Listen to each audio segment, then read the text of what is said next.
guys, welcome. My name is Wana and you are watching Culture Diaries. If you didn't know, make sure you subscribe to the YouTube channel.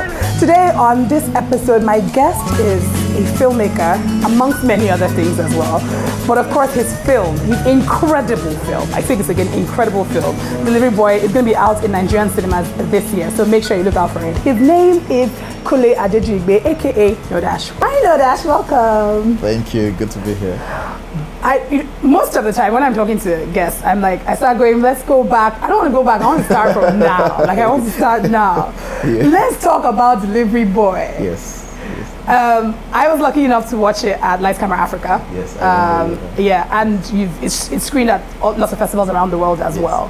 And from what I understand, it's taken a while for this film before you brought it out. Yes. It is a phenomenal film, so congratulations. Thank you. Literally, I think when I was watching, I was just like, oh my goodness, oh my goodness. Like it was that amazing. I can't emphasize it enough. First of all, what made it take that long before you put it out? Well, it wasn't supposed to take that long. I made it take that long. Okay. Right. The shooting was pretty easy. Principal photography was done in 5 days. So that was easy. Yeah. Post-production, because it was my film and I wasn't on a very tight deadline. And then I had other projects that I already lined up and I edited it myself. So I had to edit it between projects. And after editing it, the sound was done the same way because I was very involved in the sound. So it was when I had time that I could jump to Truth Studio, who was the sound designer. So that's really why it took so long. So for people who don't know what this film is about, can you just give a synopsis of what the film is about in your own words? Yeah, The Delivery Boy is a love story. Is that all you're going to give them? It's a love story. It's a love story. Yes, the canvas is terrorism. Yes. But it's just a canvas upon which I painted other ideas I had about why things happen. And it's my own version of why certain things happen. And it is about a young suicide bomber who the night before his suicide mission escapes with the bomb. And then that's how the film starts. Yeah. So the rest of the film is us trying to figure out why did he do that, really, and stuff like that. But in the process we go through some of the themes that I've always wondered about. Like you hear somebody blew themselves up. I'm like, why would anybody blow themselves up? It makes no sense. So and if you live in Nigeria, naturally there are so many things happening around the world actually. So Delivery Boy is my own exploration of that idea that what if what we are seeing is not the problem? What if it's something that we all created? You understand? So this guy goes on this journey this night and he explores. At the end of the day, I wanted people, after seeing it, to get out of the cinemas and be like, okay, there's no black and white. Everything is really, really great. There's just so much about this film I want to talk about today. And there's so much, it's definitely a film about a journey of a young man as well. But I think I'll start from the performances and your work in directing the performance. It felt when I watched it felt very collaborative. The actors didn't feel stiff at all. A lot of it is also in Hausa language too, yes. Which you said you don't speak. No, so I don't speak whatever. do you think, and thinking of the fact that you wrote, directed, edited, do you think the fact that you don't speak the language and you needed them to bring that into it gave you some level of distance? Actually, it's the opposite. Because one thing was clear to me. 90% of the people who are going to watch this film around the world don't speak Hausa. So while doing the scenes, it was important that I did not know what they were talking about. So I listened for how it sounded. Because that's really what the audience, we watch Indian films, I don't speak, you understand, but the emotions are passed across by the actors. So I feel that beyond the structure of words, there is a certain sense of emotional communication that the actors pass across when they're acting, right? Yeah. And that was what I focused on, because I felt, when you're doing something in a foreign language, sometimes I've seen maybe some Yoruba films they are making, when you make a film for the international audience and you get too carried away by the structure of the language, rather than forget that these guys don't know what you're talking about. It's how it's performed that matters. So when somebody is angry, I don't care if you're saying in Dutch or whatever, I can tell you're angry. So I really focused. So it actually helped me get more in touch with what I like getting in touch with, the emotional essence of every scene, rather than, you know, the words and stuff. We've also worked together on a project before. Yes. And something that I noticed about you, which was interesting, and it's something that I do myself, even in when I direct from time to time, is all your conversations are happening off camera with your actor. Most of the conversations you are having is, and once that camera starts rolling, there is very little interruption. Yes. Is that something that you employed in this as well? Because I did sense a certain freedom. Yes, I think, see, actors are performers. We've got to respect that. I feel sometimes we get too carried away directing that we want to act through the actors. I'm not the actor, you are the actor. I'm the director. What I've got to do is direct you, so I create an environment for you to perform in, and then I guide that performance. Then I let you perform. Do you understand? Yeah. So it's very important to me that to give you some backstory on Delivery Boy, Jamal Ibrahim, who played the lead character, had never acted in a film before. So he came as nervous as anybody would be, and the first time we tried shooting it, he didn't do very well, and it was my fault. I didn't prep him properly. I prepped him the way I would prep somebody who'd been doing this for 20 years. Made no sense. It was stupid. Do you understand? So I canceled the shoot, and then we spent about 3 months going back and forth. And really what I did was just get into his subconscious, prep him properly, let him understand. And you know, and usually when I do rehearsals with actors, I don't rehearse the scenes. They come to my space and we're like, oh yeah, we're going for a rehearsal. We're most likely not going to look at the script. Because once you understand the character, you're an actor, you're an intelligent person, I don't have to tell you how to be Wana, for example. It's just you. All I have to do is help you become that character, and then I can step back and watch it happen. You mentioned the word character a lot, which is you were building these characters. And oftentimes some of the criticism people have with a lot of like Nigerian film and Nigerian cinema is, you know, it's almost as though there's so much acting, writing and directing ego in the work that the actors or the performers are just used to move the lines forward, right? And then you really talk about, you know, the time that you put into building these characters, because it's almost like they're now the ones who are going to take this story and like roll with it as well. But do you also feel like you were fortunate to be able to do this because it was your project, there was no pressure on anybody's money that you needed to shoot in 2 days' time? Do you think that has something to do with it too? I think it has a lot to do with it. That's the truth. You know, it's the truth. I'd been under that, and I'd worked on TV for years. So I kind of understand when you're working on somebody else's time, there are certain things that you might not be able to do at a certain level. Okay. If you were producing a Steven Spielberg film, I'm sure you would let him do his thing. Do you understand what I'm saying? But up until that point, people might think, it's hard to go to a producer who's made like 50 films and say, hey, this is how I want to do it. Do you understand? Until you demonstrate the value. And that was what Delivery Boy really was about for me. We keep saying we can do this thing a separate way, but if you don't demonstrate the value to your clients, you can't blame them for not understanding. It took, think of how long it took to get producers to accept that they needed a focus puller. They didn't even know what a focus puller was. Do you understand? So I used to trick them. I would say, I'll bring a camera assistant. Then when they got on set, I'll be like, that's a focus puller. Then I'd make sure to go to the monitor and show them this is what it's doing. Then after a while, they'll be like, oh, so are you bringing your focus puller? Now you get it. Do you understand? So it's a process for all of us. So it was, I had the power to do that because it was my film. And that was the idea. Do you think that we're a bit unfair in criticisms of like Nigerian filmmakers? you know, because of that, where they're working with very limited time, whatever budget, everything needs to be done within a certain time frame. Do you think we're unfair, or do you think it's something that they can still do regardless?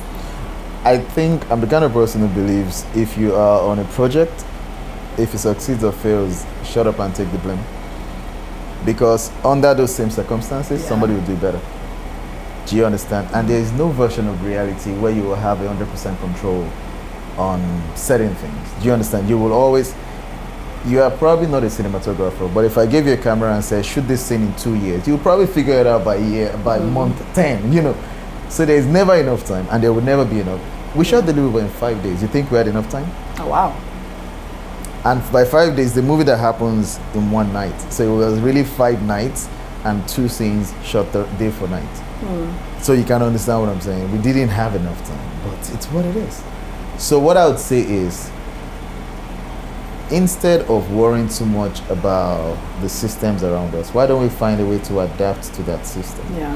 Which is what, I mean, right now I'm making a couple of films, one in the US and one in France, and I'm not producing them, but I'm writing and directing. Actually, I wasn't meant to write. They sent me the script and I'm like, okay, so I think we should change this. You know, and when you make a case to intelligent people, they will understand and they will accept. Do you think that Delivery Boy was your, I don't want to use the word answer, but your thing that you wanted to create that was going to answer all the questions or criticisms that we have about like our filmmaking? And I say this because there's so many interesting things about it. So it's very character driven. You know, the story seems simple because it's over one night, but it's very complex. Yeah. But it's also, even the issues that are raised are also very nuanced as well. They're not pronounced. So it doesn't necessarily feel like it's an issue-based story. It just feels like it's a story, right? But there are just all these different issues that you do highlight throughout the film as well. The performances are also very quiet. It's sort of, it's visceral, but it's not loud as well. And I feel like that's almost the antithesis of everything that we know. Was that for you I don't want to say your middle finger, your middle finger project, but was it a project that you felt like I needed to prove to myself or prove to other people in some way that we can do something that is not everything that you say that we are, right? I don't know. That's the truth. Because at the point when I was making it, I didn't think, oh, you're all going to see this and you're all going, no. I was just, I watch films. I'm a filmmaker. A lot of times, I also work as a cinematographer on different projects, and I keep seeing films that I don't like. So I decided to make a film that I would enjoy, and hopefully a few people would enjoy with me. You understand? Yeah. So I also feel there are different kinds of filmmakers. Okay. You understand? I am definitely a character person. I would always be. I think that's where the story is. I mean, that is where the magic is. You understand? We're distilling this universal essence through human characters. I mean, the character has to be, it's what it is, you know? That's who I am. For example, some people would say Michael Bay, for example, has made some films that are not very character-driven, but they're successful. Is that wrong or right? No, it's Michael Bay. Do you understand? So, I don't know if it's an answer. I don't think the delivery answered every question. Okay. But I was definitely trying to answer some of my questions. What were some of your questions you were trying to answer? One was Claire, the team, the Elite Film team, which is the team that I put together today. We needed to test ourselves. Okay. Do you understand? Can we do this? Limited funds, limited time. Can we make it happen? If we can do this, imagine what we'll do with 50 million naira. Do you understand? Yeah. But we can't keep talking. And a lot of us do that. We gather in small groups and we're like, do you know this can be better? Shut up. Go and do it. Yeah. Do you understand? So it was me saying shut up to myself. Cypher hangouts. Yes. So it was really me saying shut up to myself. Yeah. Let's, you have all these ideas. Just shoot one. So working with other people, how do you think that has helped you define your own artistic voice? I find that working with other people, half of the time I'm trying to protect my own artistic voice. Directing or DPing on a project, you are essentially taking someone's story and telling it through their eyes. So their eyes have to become your eyes. if you wear their eyes long enough, are you sure you won't go blind? And then you'll only be able to see the world through their eyes. So it's important to be able to disconnect and say, this is your story. This is what you're trying to say. I'll bring that part of myself that'll help you make this as grand as I can, but this is not my voice. This is me speaking with your voice. Yeah. Do you understand? As much as I can. You understand? Of course, there's a part of me in there too. You can't take that away. But it's not, I'm not directing it, or or I'm not producing whatever. It's your story. Yeah. Do you understand? If I'm directing it, I insist that it's my voice. That or nothing. I mean, when this film came out, it didn't go to cinemas and all of those things straight away. Did you have any issues before you took it to festivals, and were you surprised that it wasn't snapped up immediately? No, it wasn't an issue. It was a strategy. Okay. I knew what I was making. Come on, I knew that there would be some resistance. I felt that there would be some resistance to it, and I also knew there was something. Even from the script, I mean, the first people I casted for it, after reading the script, they're like, "Oh, we like it, but we can't do it. We're afraid." Do you understand what I'm saying? So I knew that there would be some resistance, not because people wouldn't like it, but because people would not know if other people would like it. Okay. So from this, I didn't go to any distributor at all. As a matter of fact, my first conversation with distributors was after the film had screened at a number of festivals. Okay. And we did immediately, I mean, 2 distribution outfits said we're going to take it. So it wasn't, there was no resistance, but I didn't plan to go. I knew what I was trying to make. Yeah. One, define the team, train ourselves, show that we can do stuff to ourselves, and then put it in festivals for certain reasons. You understand? Yeah. So test it on the international plane and see how they would respond, because I feel that African stories have not really been told. Now that sounds silly because there's so many African films, but I find that, I mean, for example, in South Africa, I was at a festival recently, and one of the films that screened there was a South African film. Okay. And it was really good, but I didn't connect with it emotionally, right? It was a black South Africans. And then the director came out, director, producer, they were all white. And then I asked my South African friends who were there, like, am I the only one who didn't connect? They were like, no, that's not me. Like, that didn't represent them. So I found that a lot of times, just like with Nigerian, we've seen Nigeria represented in several films. Yeah. And we're like, I don't know what Nigerian, I don't know that accent, but it's not mine. Do you understand? I don't know that Nigerian. I don't know that Nigerian. But it's okay. Yeah. So I just feel that telling stories from our own perspective, with our own voices, both with the characters and also importantly the visuals, it's one part that people really, I feel, are still yet to understand. Your picture is an integral part of the story, and if the person shooting it doesn't understand the culture he's shooting, he's gonna miss out a lot of things. Your actors can give the best. I mean, for example, with the Delivery Boy, it was clear to me that it was going to be very nuanced. Like, there were many things that people walk away and say, oh, I knew that. I'm saying, did anybody say it? No, we didn't have to say it. Yeah. So there had to be a way to light that and shoot. There had to be a frame for it, or else the actor would do it and nobody would say it. You understand what I'm saying?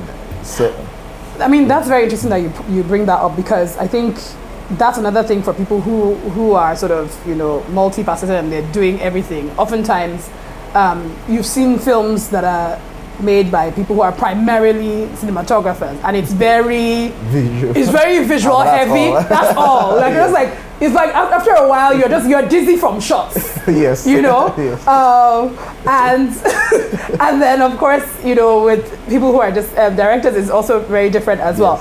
And then you wear all these hats, and also you're an editor and a post-production person too. Yes. How were you, I think, was there any deliberate way in which you made sure that the visuals are serving the story, not overwhelming the story, where the performance also too has everything is at an equilibrium of sorts? Yeah, I think, I don't know if there's I think more like, you said, is there a way or a process? For you, was there any specific process? I'd say more like a specific history. Okay. Do you understand? For me, it was, primarily, I'm a writer and a director. That was what I was from the beginning. Do you understand? Yeah. Editing, I picked up because I needed to get a job somewhere, and that was my in. And when you do something, you have to do well. Do you understand? Cinematography, I hired somebody to shoot stuff for me. He messed it up. I realized I could never shoot what I wanted if I didn't get this right. So I picked it up. Do you understand? So primarily, so with editing and cinematography, I am always writers and directors are always thinking about story. Story, exactly. So even with my cinematography, I'm coming from a director's perspective. So it's always about the story. And I say this all the time. I don't care how pretty the shots are. If it makes no sense, why is it there? Do you understand what I'm saying? It's the same with editing. Yeah. So I think it's that history of, first of all, we're telling a story. All these other stuff, they are there to serve the story. Yeah. That's been clear. So I don't have my journey wasn't the journey of the guy who loved cameras and liked taking pictures. Then somebody said, come and shoot. Yeah, who's gear obsessed? I don't care about cameras. You know, they're just tools to tell the story. So I think. So for you, essentially, the storytelling comes first before everything else is just a there's tool nothing to else. move, It's all move that forward. And what's been the reaction for people outside of Nigeria, and then people who've watched the film in festivals in Nigeria? What's been the difference in vibe? Difference. Well, there's certain things that I put in there that only Nigerians would understand. So there's certain nuances. Do you understand? But not much. Because I honestly believe that language is like somebody said something like an evolutionary speed bump. Do you understand? At the end of the day, we communicate more with emotions, and those emotions are the same across all borders. So if we don't burden ourselves with the language, especially while directing films, we are not so heavy on this is the language of this place, and you just go for this is the humanity of these people. I think people across borders do that because they can see themselves in it. And that's really what I mean, for me, was an experiment, and it worked. You know, internationally, people reacted the same way. At the end of the film, people first get quiet. Do you understand? Then they start clapping. Like, what did I just see? Then question and everybody's like, yeah, I want to talk, you know. So, yeah, that's But I think even the film brought out performance in there are some people in the film who are on television and they're known now, but it still brought out a different side of them that I feel like most people haven't seen before. There's a very, you know, even Charles APC, I mean, there's a lot of like quietness and subtlety in the acting. There's a lot with where we have to really read their bodies and their body language as well without saying so much in essence. But why do you think that we feel in general, like even just looking at our cinematic traditions, right? If the characters are not overwhelming and yelling and all of these sorts and so theatrical, then it feels like they're not performing. Why do you think that is? The question, because I feel the first set of people to make film were from theater. This is true. So they were just capturing stage plays, except the stage was just bigger. So, you know, in their minds, it's... But you think this is still what has carried on even till now? Well, I don't know if anybody can answer that question, but I'll attempt to. I think it's just a traditional thing. When this is how the stories have been told, these people eventually graduate to become producers or mentors. Of course, the people they mentor, and then other people are watching that and they think, oh, I mean, I've heard people say, this is what Nigerians like. And I'm like, no, this is what Nigerians are used to. Because you keep putting it there. Do you understand? I honestly feel that the most we are, every Nigerian, you know, there's this theory that every language, when you speak a language, it's really, within each language is the essence of the people who speak that language. So when you speak French, the way it should be spoken, you start thinking like a French person. And when you speak English, so you see that sometimes you want to say some things in English, but it just doesn't flow until you say it in Pidgin because that character is not English. Do you understand? And the average Nigerian speaks 3 languages. English, Pidgin, and your native language, minimum. So imagine how many ways we can think. So in the same sentence, you're saying something in English, you switch to pidgin, and then you switch. It wants, so we are really complicated. So when it comes to nuances, forget it. We are the most nuanced people. You understand? Because we're constantly code switching. Yeah. All the time. Yes. And we do it for, we don't even know we're code it's switching. complicated. Absolutely. Yeah. So I feel that when you make films out of respect for that mentality of the people, you connect with them in ways that you. So, but why do people simplify the Nigerian audiences so much that it strips us of this complexity that we are? You can't give what you don't have. If you are simple, you can't create something complex.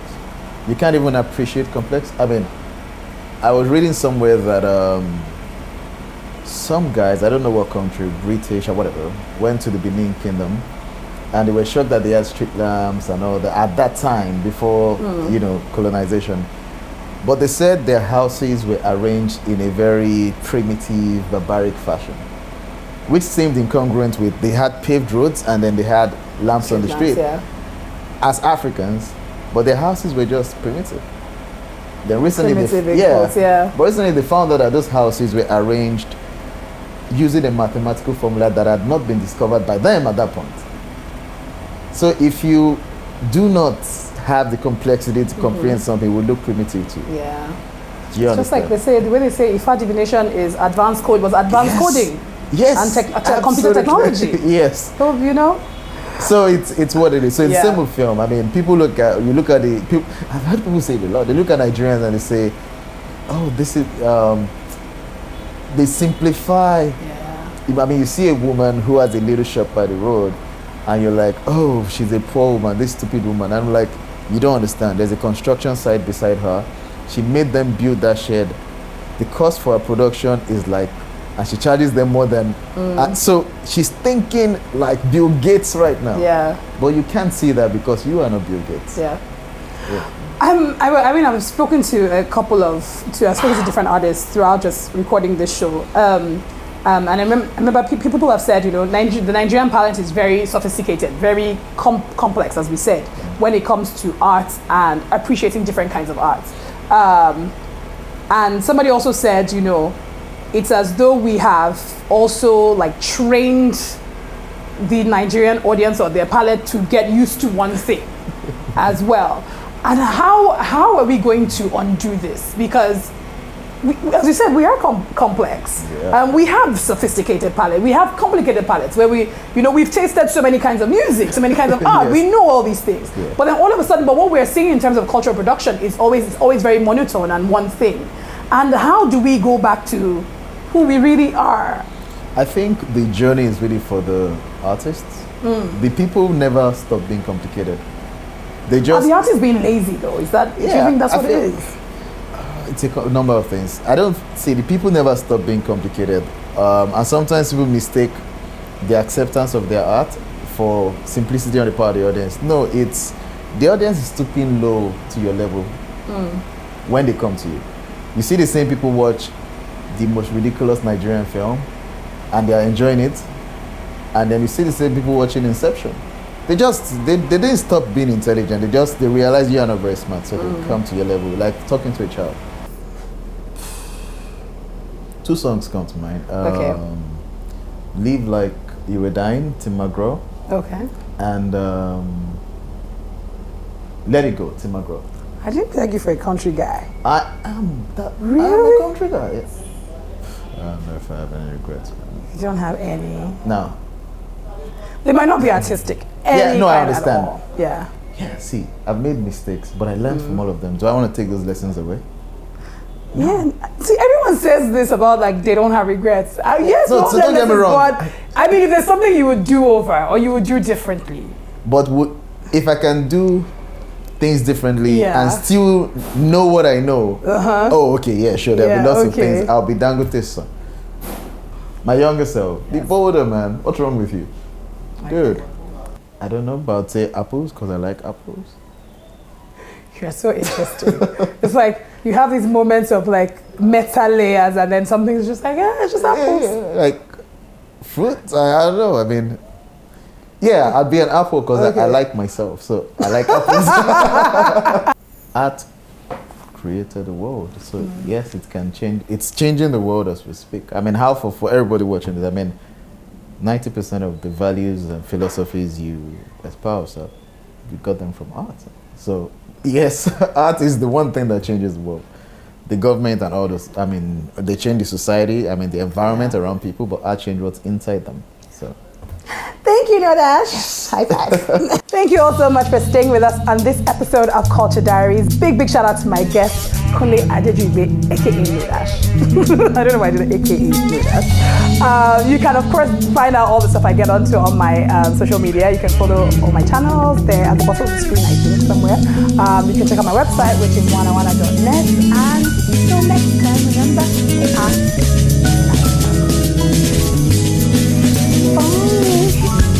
Yay! Thank you.